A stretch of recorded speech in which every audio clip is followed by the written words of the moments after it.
അതുകൊണ്ട് തന്നെ നമുക്ക് റേറ്റ് കുറച്ച് നമുക്ക് കിട്ടും. ഇടനിലക്കാരില്ലാത്തത് കൊണ്ട് തന്നെ ഒരുപാട് പൈസ നമുക്ക് സേവ് ചെയ്യാൻ പറ്റുമല്ല. ഹായ്, ഞാൻ രൂപേഷ് പാതാലിൽ ഇലക്ട്രിക്കൽ കോൺട്രാക്ടർ, ഏകർപ്പിക്കൽ LPയുടെ മാനേജിംഗ് ഡയറക്ടറും ഫൗണ്ടറുമാണ്.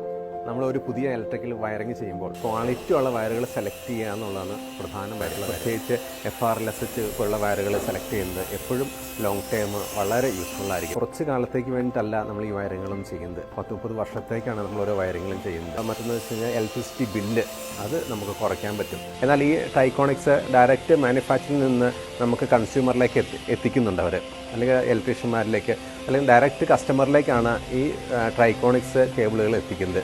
അതുകൊണ്ട് തന്നെ നമുക്ക് റേറ്റ് കുറച്ച് നമുക്ക് കിട്ടും. ഇടനിലക്കാരില്ലാത്തത് കൊണ്ട് തന്നെ ഒരുപാട് പൈസ നമുക്ക് സേവ് ചെയ്യാൻ പറ്റും അതിനകത്ത്. അപ്പോൾ നമ്മൾ വയർ സെലക്ട് ചെയ്യുമ്പോൾ എപ്പോഴും നമ്മൾ FRLSH വയർ തന്നെ സെലക്ട് ചെയ്യാൻ ശ്രമിക്കുക. ക്വാളിറ്റി വയേഴ്സാണ് നിങ്ങളുടെ പ്രിഫറൻസ് എങ്കിൽ നിങ്ങൾക്ക് ട്രൈക്കോണിക്സ് സെലക്ട് ചെയ്യാം. നിങ്ങളൊരു ഇലക്ട്രീഷ്യനോ കോൺട്രാക്ടറോ ആണെങ്കിൽ നിങ്ങൾ ട്രൈക്കോണിക്സ് സെലക്ട് ചെയ്യുക. നിങ്ങൾക്ക് ആകർഷകമായിട്ടുള്ള ഇൻസെൻറ്റീവ്സും ഡിസ്കൗണ്ട്സും ലഭിക്കുന്നതാണ്.